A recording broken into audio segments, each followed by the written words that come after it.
नमस्कार, मैं हूं आशुतोष और आप देख रहे हैं सत्य हिंदी। सत्य हिंदी के विशेष कार्यक्रम श्रवण गर्ग की खरी खरी में आपका स्वागत है। यह हमारा वो कार्यक्रम है जिसमें देश के जाने माने पत्रकार संपादक श्रवण गर्ग जी अपनी तीखी टिप्पणी करते हैं मौजूदा राजनीतिक माहौल पर। और उनकी तीखी टिप्पणियों से ना तो सत्ता पक्ष बचता है ना ही विपक्ष, और दोनों ही तिलमिला के रह जाते हैं। आज फिर मुखातिब होंगे श्रवण जी से। दरअसल आज जानेंगे श्रवण जी से कि क्या प्रधानमंत्री नरेंद्र मोदी के व्यक्तित्व में, उनके राजनीति में और उनकी ब्रांड बिल्डिंग में या इमेज मैनेजमेंट में कोई बड़ा बदलाव किया जा रहा है। कम से कम दो घटनाएं ऐसी हैं जो हो चुकी हैं और एक जो होने वाली है, जो अच्छी लगती है। पहली बात, जो प्रधानमंत्री ने एससीओ की बैठक में जाने का फैसला किया और पुतिन और शी जिनपिंग के हाथ पकड़ के उन्होंने एक इमेज जनता के सामने पेश करने की कोशिश की और यह बताने की कोशिश की कि दरअसल भारत नरेंद्र मोदी के नेतृत्व में अमेरिका के सामने नहीं झुकेगा। दूसरा, उन्होंने जीएसटी के सेकेंड स्टेज के रिफॉर्म को इम्प्लीमेंट करने की कोशिश की है। काफी दिनों से मांग चल रही थी। राहुल गांधी ने तो 2016-17 के आसपास ही कह दिया था कि जिस तरीके से लागू किया जा रहा है ये ठीक नहीं है और 2 स्लैब में ही होना चाहिए। तीसरा, जो भी हुआ नहीं, होने वाला है। प्रधानमंत्री से लंबे समय से डिमांड की जा रही थी कि वो मणिपुर की यात्रा करें, वहां के लोगों का दुख दर्द समझें और वहां लोगों के जख्मों पर। ये 3 घटनाक्रम है जिसमें 2 तो हो चुकी है और 1 होने वाली है। इसको किस संदर्भ में देखा जाए? मणिपुर लंबे समय तक वो नहीं गए, विपक्ष सर पटक के रह गया लेकिन वो नहीं गए। जीएसटी पिछले 7-8 सालों से लगातार मांग की जा रही थी, नहीं मानी गई। अंत में उन्होंने वो मानना स्वीकार किया। और अमेरिका के साथ रिश्ते बनाने में, ट्रंप के साथ रिश्ते बनाने में तो प्रधानमंत्री जी ने सारे घोड़े खोल दिए थे और तब लोग कह रहे थे कि शायद चीन से बेहतर रिश्ता रखना जरूरी होगा। तो इन 3 कदमों को किस नजर से देखा जाए? क्या एक नए नरेंद्र मोदी को हम सामने देख रहे हैं? क्या एक नई तस्वीर आने वाले समय में उभर कर आ सकती है? और क्या इसलिए है क्योंकि उनके ऊपर संकटों का पहाड़ टूटता हुआ दिखाई पड़ रहा है और उनकी लोकप्रियता में कमी आती दिखाई पड़ रही है? जानेंगे श्रवण जी। श्रवण जी, आपका बहुत बहुत स्वागत है सर। बहुत बड़ा विषय है सर आपका। आपने एक इमेज बिल्डिंग का भी कहा है, brand image management, brand building की एक्सरसाइज, और फिर आपने उनकी मणिपुर, अमेरिका, चीन यात्रा का जीएसटी का जिक्र कर दिया। फिर आपने ये भी कह दिया कि क्या वो गहरे संकट में है किसी। और आप टाइम तो बहुत सीमित देते हैं, इसलिए अब क्या करें ये बताइए, किस विषय पर बात करें? हम तो सिर्फ इसके पीछे की राजनीति समझना चाहते हैं और हमारे दर्शक कहेंगे भाई प्रधानमंत्री जी को क्या हो गया, अचानक इतने नरम दिल, इतने मुलायम कैसे हो गए हैं और क्यों वो बातें मानने जो कभी मानने के लिए तैयार नहीं थे वो।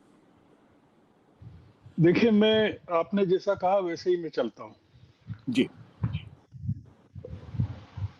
अमेरिकी के सामने हमारा देश झुक रहा है। हम प्रतीक्षा कर रहे हैं कि कब पूरी तरह झुक जाएं। हम झुकते हुए दिखना नहीं चाहते हैं। हमारी बातचीत चल रही है और हम कई चीजें एक साथ कर रहे हैं, बैकडोर कर रहे हैं, बैक चैनल कर रहे हैं। और अमेरिका को भी हमारी जरूरत है, व्यापार के लिए हमें भी जरूरत है। तो अमेरिका के सामने झुके नहीं, ये कहना अभी बहुत too it will be too early to predict और से और कंक्लूड। और अमेरिका के सामने झुकने को आप कैसे डिफाइन करेंगे, ये भी एक अलग किस्म की बात है कि झुकना किसे मानते हैं। हमारा ये मानना है कि प्रधानमंत्री पूरी तरह से चीन और रूस के सामने झुक गए, झुक कर आए वहां से। तो वो एक अलग विषय भी है कि इतना झुकना था क्या चीन के सामने जितना झुक गए। रूस के साथ तो हमारे जिस तरह के ट्रेडिशनल रिलेशनशिप है, पर चीन के सामने इतनी सब घटनाओं के बावजूद हम झुक गए। जीएसटी 8 साल से लोग आप लोगों को लूट रहे थे और बुरी तरह लोग परेशान थे। 8 साल पहले राहुल गांधी ने मांग की थी स्लेब्स कम करने की। आपने 8 साल में काफी एक्यूमुलेट कर लिया पैसा, और अब बाजार में इतना गहरा संकट है कि लोगों के पास खरीदने के लिए पैसा नहीं है।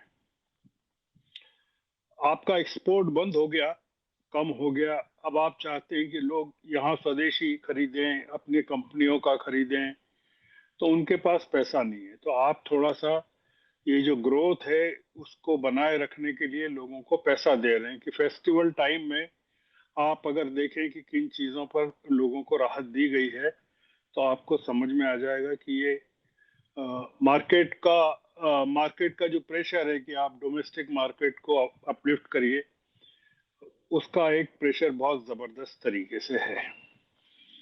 मणिपुर जा रहे हैं 28 महीने बाद। आप अगर वहाँ की खबरें जो अखबारों में प्रकाशित हो रही हैं, द हिंदू ने जिस तरह से वहाँ की डिटेल्स दी हैं कि मणिपुर के साथ नॉर्थ ईस्ट की और स्टेट्स को जोड़ लिया गया है।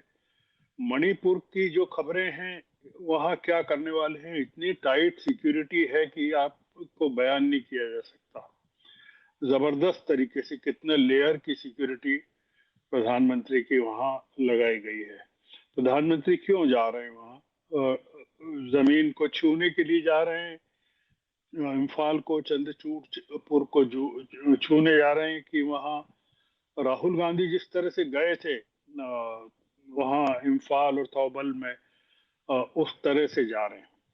हम अभी कुछ टू अर्ली टू कंक्लूड की कोई वहाँ आइस ब्रेकिंग मणिपुर को लेकर होगा, या वहाँ की समस्या पूरी तरह से हल हो जाएगी। तो ये आपकी जो 3 चीजें हैं उसके बारे में मैंने कहा। अब चौथी चीज आपकी है, मोदी जी संकट में हैं गहरे। आप नहीं कहा, आप एक तरफ कह रहे हैं कि वो इमेज बिल्डिंग में लगे हैं, ब्रांड बिल्डिंग में लगे हैं, और मणिपुर जाकर काफी करेक्शन कर रहे हैं, कोर्स करेक्शन, जीएसटी के कारण पॉपुलरिटी बढ़ा रहे हैं। फिर आप ये भी कह रहे हैं कि मोदी जी संकट में हैं। देखिए, ये चर्चा आम है, चर्चा डिबेट्स में है कि मोदी जी गहरे संकट में है, और ये भी चर्चा है कि उनके साथ कोई भी खड़ा हुआ नजर नहीं आ रहा है। ये मैं थोड़ा सा इसमें करेक्ट करना चाहता हूँ कि संकट में मोदी जी नहीं है। सही ये है कि संकट में जनता है, और उनके उसके कई कुछ कारणों में मोदी जी भी हैं, या मोदी जी की नीतियां भी है। मोदी जी जन संकट से स्वयं को उबारना चाहते हैं। इस समय वो देश को उबारना चाहते हैं, जनता को उबारना चाहते हैं, ये क्लियर नहीं है। वो खुद को, जैसा आपने कहा आप ही की बात में, कि वो खुद की इमेज बिल्डिंग में लगे हुए हैं, जिस तरह के काम कर रहे हैं। तो वो जनता को संकट से उबरते हुए देखना चाहते हैं। दूसरा ये कि देश भी इस समय जिस मूड में है, वो खुद को संकट से उबारना चाहता है। वो मोदी जी को लेकर ज्यादा चिंतित नहीं है कि मोदी जी को भी संकट में हैं या उनको उबारना चाहिए। जनता की दुविधा है। और एक बात जो आपने कही या नजर आती है कि उनके साथ कोई खड़ा हुआ नजर नहीं आता है। तो जो खड़े हुए नजर आते हैं उनके बारे में हम 2 चीजें कह सकते हैं कि या तो वो अभिनय कर रहे हैं खड़े होने का, और या फिर नुकसान कर रहे हैं मोदी जी का ज्यादा। जैसे ताजा उदाहरण बिहार बंद का है। बिहार बंद का आह्वान पीएम की माता जी के प्रति अपशब्द कहने के विरोध में दिया गया था। उसका जो कॉल था, मैं भी माँ हूँ। अब इसके बैनर तले जो हुआ वहां, जिस तरह की घटनाएं हुई, जिस तरह के वीडियो वायरल हो रहे हैं, दुकानों के को नुकसान पहुंचाने के, महिलाओं को चोट पहुंचाने के, उन्हें काम पर जाने से रोकने के, और तमाम चीजें जो आ रही है, उससे मोदी जी की छवि और खराब हुई है। मतलब उसको अगर आप एक इमेज बिल्डिंग की एक्सरसाइज कहना चाहते हैं कि वो उसके कारण मोदी जी की छवि थोड़ी सी बेटर हुई होगी, वहाँ सहानुभूति मिली होगी, तो मुझे ऐसा नहीं लगा। मैंने किसी चर्चा में आशुतोष जी कहा था, किसी यूट्यूब की चैनल की चर्चा में कहा था कि मोदी जी के 3 संकट के कारण मैंने गिनाए थे। पहला संकट का कारण मैंने ये गिनाया था कि उनके नेतृत्व में पिछले 11 सालों में भारतीय जनता पार्टी मजबूत नहीं हुई। मतलब हो सकता है कमजोर ज्यादा हुई है, पर मजबूत कतई नहीं हुई। दूसरा मैंने ये बताया था कि उन्होंने अपना कोई राजनीतिक उत्तराधिकारी न तो घोषित किया, न वो अ, हो पाया। मतलब जो भी कारण रहे हों कि उन्होंने होने नहीं दिया या हुआ नहीं या कोई था नहीं। तीसरा मैंने एक कारण बताया था आशुतोष जी उस चर्चा में कि पिछले 11 सालों में संघ के साथ उनके जो संबंध हैं वो काफी खराब हुए या तनावपूर्ण रहे। हालांकि वो खुद संघ के प्रचारक रहे, और ऐसा होना नहीं चाहिए कि अगर संघ के प्रचारक थे तो उनकी तनातनी संघ के साथ वैसी ही हो जैसी विपक्ष के साथ है या राहुल गांधी के साथ है। अब एक चौथी बात और जोड़ना चाहिए, वो ये कि जनता के साथ भी उनके जो उनका जो कम्युनिकेशन है या रिलेशनशिप है या संवाद है, वो वाला नहीं है जो अगर आप 2014 में वो जब सत्ता में आए तब था, या जिस तरह जिस जुबान में या जिस अंदाज में वो जनता के साथ बात करते थे। देखिए, मैं संघ के प्रति, क्योंकि इस समय संघ का मामला काफी चर्चा में है, संघ के प्रति या संघ का मोदी सरकार के प्रति या मोदी जी के प्रति जो क्या रवैया है या क्या दृष्टिकोण है, और इसको आप थोड़ा सा मल्टीप्लाई भी कर सकते हैं कि ये पार्टी में भी क्या रिफ्लेक्ट हो रहा है। मैं उसका ताजा उदाहरण आपके दर्शकों के लिए पेश करना चाहता हूँ। ये मैंने इंडियन एक्सप्रेस का के अखबार से, जो गुरुवार का अखबार है, उसमें डिटेल एक रिपोर्ट है, तो उससे मैंने ये प्राप्त किया है। इसमें मेरा कोई कंट्रीब्यूशन नहीं है या कोई गेस वर्क भी नहीं है, स्पेकुलेशन भी नहीं। संघ के 100 साल होने पर दिल्ली में एक 3 दिवसीय लेक्चर सीरीज मोहन भागवत ने अर्थ समारोह मतलब रिलेटिंग टू इकोनॉमी आयोजित की। मतलब इसमें आर्थिक क्षेत्र में काम कर रहे कोई 80 लोगों को एक बंद कमरे में लेक्चर सीरीज के लिए बुलाया गया। ये इम्पोर्टेंट नहीं है।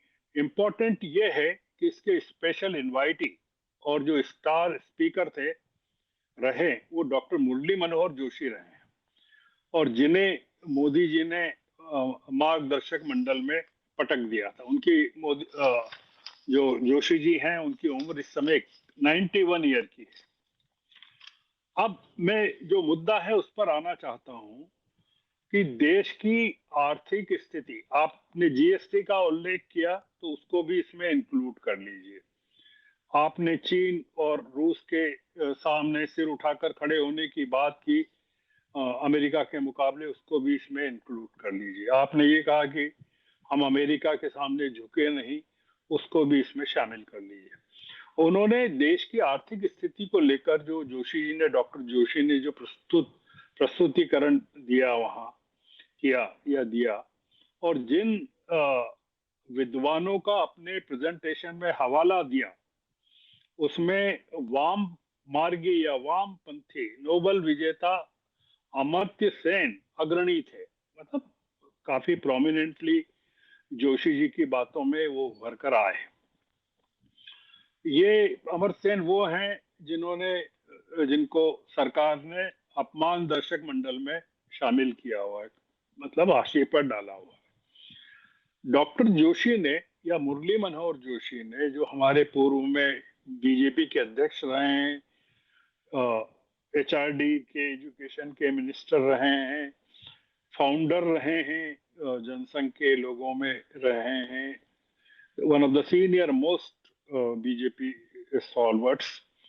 डॉक्टर जोशी ने 70 स्लाइड्स प्रेजेंट की, 70 स्लाइड्स उन्होंने अपने प्रेजेंटेशन में दी, और उन स्लाइड्स में देश में व्याप्त इकोनॉमिक इनइक्वेलिटी, आर्थिक असमानता और पर कैपिटा जीडीपी को लेकर मोदी सरकार के सारे दावों के धुर्रे बिखेर दिए उन्होंने पूरी तरह से। मैं डिटेल में नहीं जा रहा हूं, आपको मैंने शुरू में कहा समय का मामला है, क्या कहा उन्होंने, और मैंने हवाला दिया है कि इंडियन एक्सप्रेस का कल का अंक, मतलब गुरुवार का अंक, और वो इंडियन एक्सप्रेस ने लिखा है कि जो उन्होंने कहा वो हमारी सरकार की के इस दावे के पूरी तरह खिलाफ है कि भारत तीसरी बड़ी इकोनॉमिक पावर बन रहा है या बन गया है या बन जाएगा। भागवत ने, डॉक्टर भागवत ने जोशी जी के प्रेजेंटेशन के बाद उनकी ये कहकर तारीफ की कि उन्होंने वही कहा जो संघ सोचता है। एक तो ये होता है कि जैसा कि भाई गर्ग साहब ने जो कहा वो उससे सत्य हिंदी के का सहमत होना जरूरी नहीं है, पर यह अखबारों में होता है आर्टिकल के नीचे की इन लेखक के विचारों से संपादक का सहमत होना जरूरी नहीं है। पर इस मामले में मोहन भागवत ने कहा कि वही कहा जोशी जी ने जो संघ सोचता है, मतलब देश की आर्थिक स्थिति को लेकर। मोहन भागवत ने यह टिप्पणी भी की आशुतोष जी कि जोशी जी जी ने सब कुछ कह दिया। उनका ये सेंटेंस इंडियन एक्सप्रेस ने कोट किया। अब संघ का शताब्दी समारोह होने वाला है, 100 साल पूरे होने वाले हैं। विजयादशमी को भव्य समारोह होना चाहिए मानकर चल रहे हैं। उस समारोह में मोदी जी नहीं पूरा मंत्रिमंडल शामिल हो, ऐसा हम अनुमान लगा सकते हैं। सवाल ये कि मोदी जी वहां जाकर क्या कहेंगे। क्या वो सरकार की उपलब्धियों के दावे पेश करेंगे क्या, या कहेंगे क्या कि हमने इतनी बड़ी उपलब्धियां की या तीसरा थर्ड इकोनॉमिक पावर या शक्ति बना दिया, किस साहस से करेंगे। हकीकत यह है कि जो आपने संकट की बात की कि मोदी जी ने लाल किले से अपने भाषण में संघ की भयानक तरीके से तारीफ की थी, अगर आप याद करें तो उन्होंने उसकी 100 जी साल की सेवाओं का जिक्र किया था। 3 दिन रुके मोहन भागवत दिल्ली में। मोदी जी जब तक जापान के लिए रवाना नहीं हुए, मोदी जी ने उनसे भेंट नहीं की या मोदी जी की उनसे भेंट नहीं हुई। फिर मोहन भागवत की जो प्रेस कॉन्फ्रेंस हुई जिस दिन मोदी जी रवाना होने वाले थे जापान के लिए, उसमें भागवत जी ने क्या कहा, उन्होंने काशी मथुरा को हरी झंडी दे दी कि काशी मथुरा भी होना चाहिए, हो सकता है, होना चाहिए, पर संग नहीं पड़ेगा, स्वयं सेवक कर सकते हैं। दूसरा ये उन्होंने जो कहा कि 75 साल की उम्र में ना तो मैं रिटायर हो रहा हूं ना मैंने किसी को रिटायर होने को कहा है। इसका मतलब है कि दोनों में से किसी एक को रिटायर होना पड़ेगा अगर पार्टी और संघ के बीच में तनाव को खत्म करना है। आपने कहा कि मोदी जी अपनी इमेज को फिर से ट्रैक पर लाना चाहते हैं, और दिक्कत क्या है आशुतोष जी कि मोदी जी अभी तक अपनी उस इमेज पर सरवाइव कर रहे थे डोमेस्टिकली जो वो विदेशों में कायम कर रहे थे। हमने कभी इस चीज पर गौर नहीं किया कि विदेशों में इंडियन डायस्पोरा का जो हाइप यहाँ क्रिएट किया जाता था मीडिया सेल के द्वारा या गोदी मीडिया के द्वारा, तो मोदी जी उसको अभी तक मोदी जी के अकाउंट में वो जमा हो रहा था, मतलब वो फॉरेन एक्सचेंज में जमा हो रहा था। मतलब ये कहें कि उनका उनका जो बैंक अकाउंट है उसमें रेमिटेंसेस ज्यादा थे और डोमेस्टिक अर्निंग नहीं थी या जीरो थी। अब ये हो गया कि उनका जो फॉरेन एक्सचेंज इनफ्लो है, विदेश की कमाई, वो खत्म हो गई है और घर की कमाई बिल्कुल नहीं है। मतलब घर में domestically he is not earning anything in terms of appreciation और कुछ उन्होंने किया।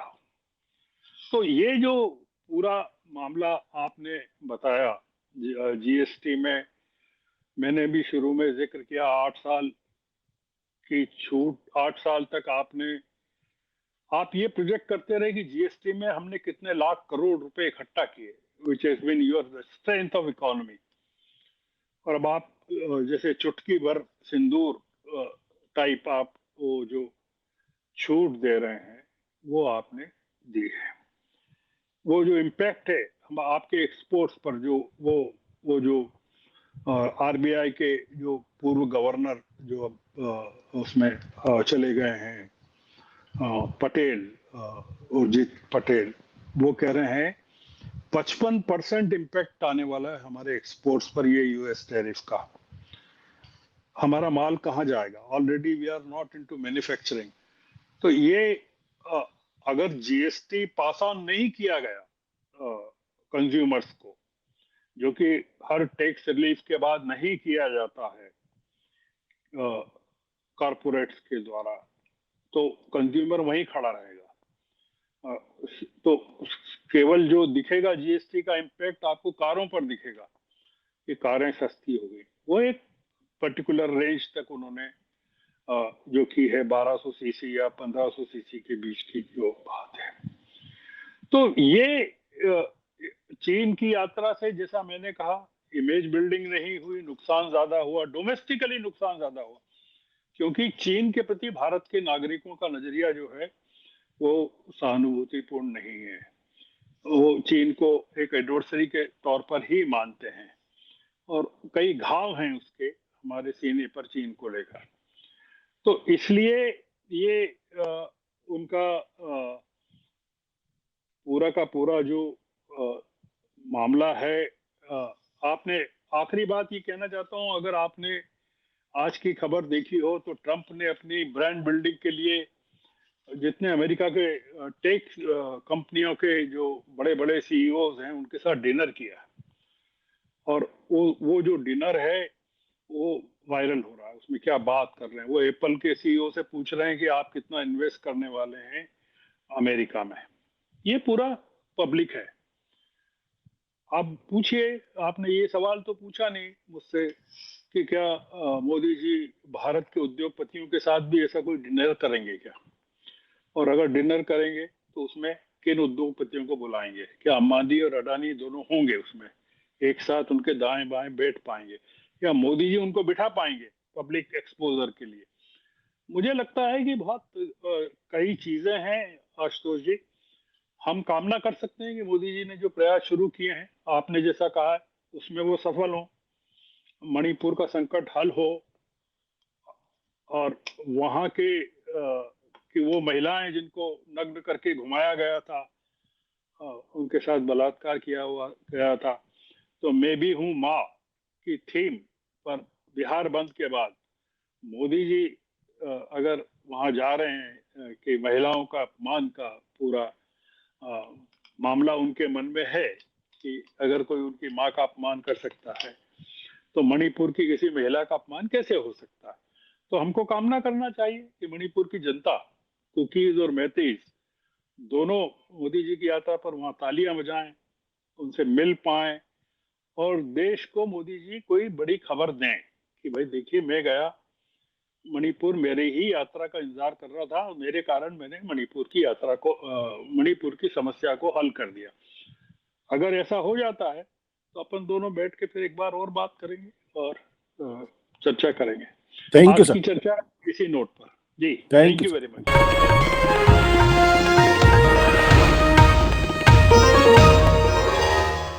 Copyright disclaimer under Section 107 of the Copyright Act 1976. Allowance is made for fair use for purposes such as criticism, comment, news reporting, scholarship, and research.